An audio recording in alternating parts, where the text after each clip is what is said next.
ഇവിടുത്തെ ഒരു രീതി അറിയാത്തവർക്ക് വേണ്ടി പറയുന്നതാണ്. അറിയുന്നവര് അത് ശ്രദ്ധിക്കണമെന്നില്ല, എന്നെങ്കിലും ശ്രദ്ധിക്കണമെന്നല്ലോ. നമ്മളുടെ ഏത് ന്യായത്തിലും ദൈവാരാധന എന്ന് പറയുന്നത് എല്ലാ തരത്തിലും നടത്താം. അത് നമ്മൾ നടത്തുമ്പോഴും നമ്മൾ ഏത് വിചാരത്തിന് വെച്ച് ആരാധിച്ചാലും നമ്മൾ ദൈവമേന്ന് വിചാരിച്ചാൽ ചെയ്യും. അത് വൈകിക്കണം അല്ല, അതല്ല ഈ പറഞ്ഞത് അവരോട് പറഞ്ഞു ഞാൻ ഇങ്ങോട്ട് വരാം, അതിന്റെ ഇടയ്ക്കൂടി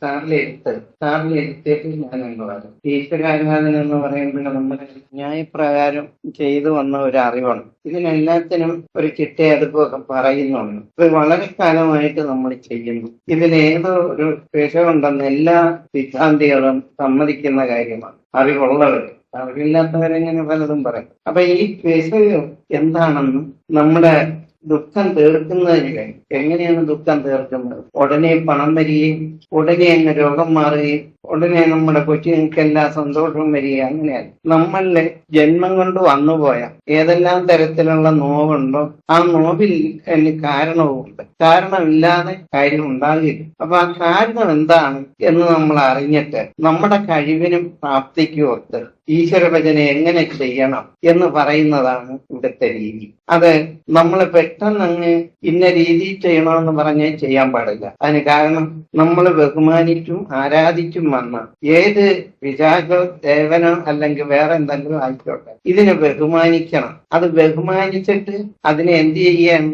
അതിന് കൊടുക്കേണ്ടത് കൊടുത്ത് മാറ്റിയിട്ടേ നമ്മൾ വേറൊന്ന് ചെയ്യാവൂ. അല്ലാതെ എങ്ങോട്ടെങ്കിലും ചെന്ന് അവിടെ പറയുന്നത് നല്ലതാണ് അതുകൊണ്ട് അതങ്ങ് ചെയ്യാം എന്ന് ധരിക്കരുത്. നമുക്കതിന് എന്ത് ചെയ്ത് കളയാനുണ്ട്, അതിനെന്ത് നന്മ ചെയ്യാനുണ്ട്, ഇത് രണ്ടും ചെയ്തിട്ട് പിന്നെ നമ്മുടെ ജീവിതം കൊണ്ട് കഷ്ടപ്പെട്ടെടുക്കുന്ന ഒരു കർമ്മത്തിൽ ധർമ്മം പ്രാപിക്കും. അല്ലാതെ നമ്മളെ ഈ സിദ്ധി ന്യായങ്ങളോ അനുഗ്രഹങ്ങളോ നിഗ്രഹങ്ങളോ ഒന്നും അല്ല. അങ്ങനെയൊന്നും പോയിട്ട് നമുക്കൊന്നും കിട്ടാനില്ല, അങ്ങനെയുള്ള കാര്യവുമല്ല പറയും. നമ്മൾ നൊന്ത് വിചാരിക്കുന്ന കർമ്മത്തിൽ നമ്മുടെ നാട്ടുകാർക്കും വീട്ടുകാർക്കും മാത്രമല്ല നമ്മുടെ കുഞ്ഞുങ്ങൾക്ക് വരെ അത് തിരിച്ചറിയാൻ വയ്യാത്ത വിധം നമ്മൾ ഓരോരുത്തരും കഴിയുക. ഇത് തിരിച്ചറിയാൻ നമുക്കൊരു ഉപാധിയായിട്ട് ദൈവം തരുന്ന ഒരു മാർഗമായിട്ടേ നിങ്ങൾ ഇതിനെ കാണാവൂ. എങ്കിലും നിങ്ങൾക്ക് അതിന് നേരെ കൊണ്ടുപോകാൻ കഴിയും. അല്ലെങ്കിൽ അതിൽ ഏതെങ്കിലുമൊക്കെ നമ്മുടെ വീഴ്ച താഴ്ച കൊണ്ട് അറിവുകേട് കൊണ്ട് എന്തെങ്കിലുമൊക്കെ സംഭവിക്കും. അത് വളരെ പേർക്ക് പറ്റിയിട്ടുണ്ട്.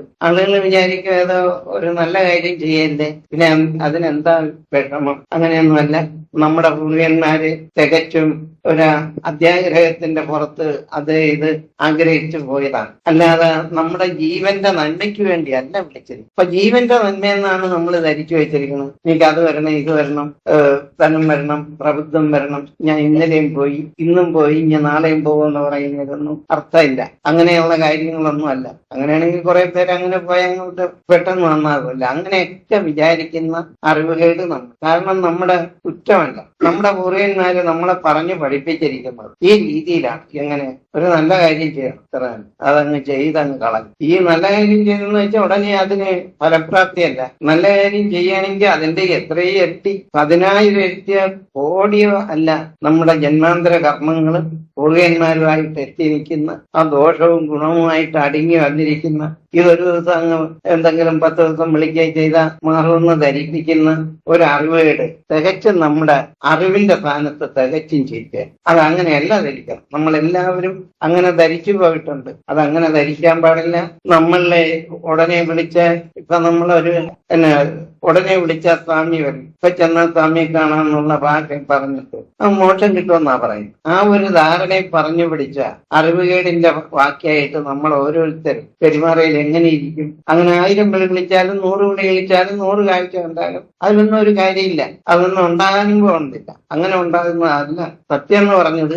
അങ്ങനെയാണെന്ന് ആരും ധരിച്ച് പച്ചക്കടൽ. പിന്നെ നമ്മുടെ ദേഹവും മനസ്സിന്റെ വലിപ്പമായിട്ട് നൊന്തെടുക്കുന്ന കർമ്മം കുറെയൊക്കെ നമുക്ക് പരിചയം. അതില്ലെന്ന് പറയല്ല, ഉണ്ട്. പക്ഷെ അതിന്റെ കാര്യകാരണത ഇതെന്ന് നിങ്ങൾ അറിഞ്ഞിട്ട് ഇത് കൈകാര്യം ചെയ്യാവും. എന്റെ അനുഭവത്തിലുള്ള കാര്യം അങ്ങനെയും പറയാൻ. വേറെ ഏതെങ്കിലും പെട്ടെന്ന് അങ്ങനെ ചാടിക്കയറി ഒരു സ്ഥിതി കാണിക്കുന്ന പോലെ വരുന്നവരെയൊക്കെ എല്ലാം അനുഗ്രഹിച്ച് നിഗ്രഹിച്ച് അങ്ങോട്ട് അയച്ചാൽ ഒന്നും വരാനില്ല, അവിടെ ഒന്നും സംഭവിക്കാൻ പോകും. അങ്ങനെയൊന്നും അല്ല ഞാൻ ഈ പറയും. അതൊക്കെ സ്ഥിതി മാർഗങ്ങളുടെയും കങ്കട്ടുവേലയുടെയും അല്ലെങ്കിൽ ഈ അനുഗ്രഹം എന്ന് പറയുന്ന ചില കെട്ടവേലകളുണ്ട്. ആ കെട്ടവേല കൊണ്ട് അനുഗ്രഹിച്ചങ്ങ് വിട്ടാൽ ആ വീടിന്റെ ഐശ്വര്യം നഷ്ടപ്പെടാനേ കൊള്ളാവും. അത് മാത്രമല്ല, അതിന്റെ സന്താനങ്ങൾ വളർന്നു വരുമ്പോ അത് തികച്ചും ചീത്തത്തരത്തിലേക്ക് വളരുകയും ചെയ്യും. അതൊന്നും അല്ല നമ്മുടെ ആവശ്യം. നമ്മുടെ ആവശ്യം എന്ന് പറയുന്നത് നമ്മൾ ഇന്ന് ഈ നിമിഷം വരയ്ക്കും ചെയ്തു വന്ന ഒരു കർമ്മം ശുദ്ധിയുണ്ട്, അത് അസത്യമുണ്ട്, അല്ലാത്തതുണ്ട്, ഇല്ലാത്തതുണ്ട്, എല്ലാം ആയിക്കോട്ടെ.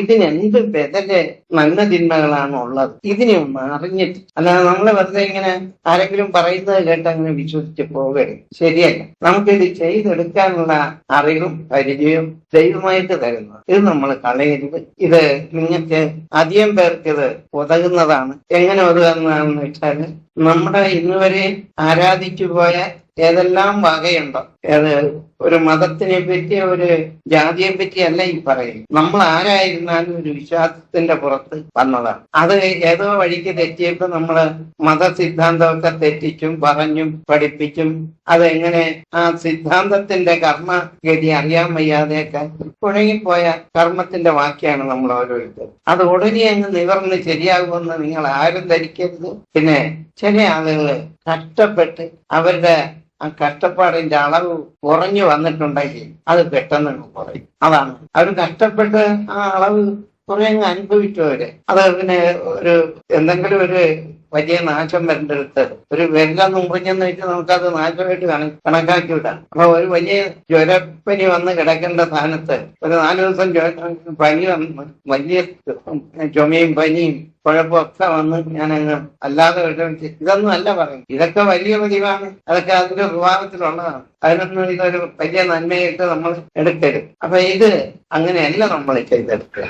നമ്മളെ സംബന്ധിച്ച് നമ്മുടെ ഈ വിഷമം എങ്ങനെ തീരണം, എങ്ങനെ തീരും. എന്റെ പൂർവികന്മാരും ഞാനുമായിട്ട് ഇന്നോളം പറഞ്ഞും ആചരിച്ചും ചെയ്തും ചെയ്യിപ്പിച്ചും വന്ന ഈ കർമ്മഗതി ഇല്ലെന്ന് ആരെങ്കിലും പറഞ്ഞു അങ്ങനെ തീരുമെന്ന് ധരിക്കുന്നു മണ്ടത്തരത്തിന്റെ മണ്ടത്തരം. അങ്ങനെയൊന്നും ആരും ധരിക്കും. എവിടെയെല്ലാം പോകണം നമ്മള്, എവിടെയെല്ലാം എന്തൊക്കെ ചെയ്യേണ്ടി വരുന്നു, അതൊക്കെ അങ്ങ് നടവന്നങ്ങ് തീരുമെന്നൊക്കെയാണ് നമ്മളെ പറഞ്ഞു പഠിപ്പിച്ചിരിക്കുന്നത്. അധികം കിടക്കുന്നു ആ വീട്ടിൽ വേറെ ചെയ്യാൻ, ആ വീട്ടിൽ വേറെ ഒന്നും ചെയ്യാനൊക്കെയില്ല. അധികം വന്ന അദ്ദേഹത്തിന്റെ കൂടെ പോകാനും. അപ്പൊ അങ്ങനെയല്ല ഇത്. പഠിച്ചവനും പഠിക്കാത്തവനും മണ്ടനും ബുദ്ധിമാനും കഴിവുള്ളവനും കഴിവില്ലാത്തവനും എല്ലാം ദൈവത്തിന്റെ മഹാത്മ്യം ഒന്നാണെന്ന് കണ്ടാൽ ഞാൻ കുറെ ബുദ്ധിയുള്ളതാണെന്ന് വെച്ചാൽ അംഗീകരിക്കേണ്ട കാര്യം. അങ്ങനെ അതിനനുസരിച്ച് തരാൻ പോകും. അങ്ങനെ വിദ്യയും ധനവും ഒക്കെ കൊണ്ട് അഹങ്കരിച്ചു കഴിഞ്ഞാൽ അങ്ങനെ അഹങ്കരിക്കട്ടെ. അങ്ങനെ അഹങ്കരിച്ചവരെ ഇതിന്റെ പിൻപിലും ഒക്കെ കാണാൻ പോകും. പിന്നെ നമ്മളെന്താണ്, അതൊന്നും അല്ല ഈ പറയുന്നത്. എന്റെ ജാതിയിലാണ് ദൈവം കുത്തിയിരിക്കുന്നത്, എന്റെ മതത്തിലാണ് ദൈവം കുത്തിയിരിക്കുന്നതെന്ന് പറയുന്ന ഒരു അറിവുകേടിന്റെ വാക്യാണ് നമ്മൾ ഓരോരുത്തരും. ആ അറിവിന്റെ ഭാഗത്ത് നമ്മളെ തെറ്റി നിൽക്കുന്നെന്ന് നമുക്ക് മനസ്സിലാകുകയില്ല. അതല്ല നിങ്ങളോട് പറയും. നമുക്കെല്ലാവർക്കും തന്നെ ഈ കുറവുണ്ട്.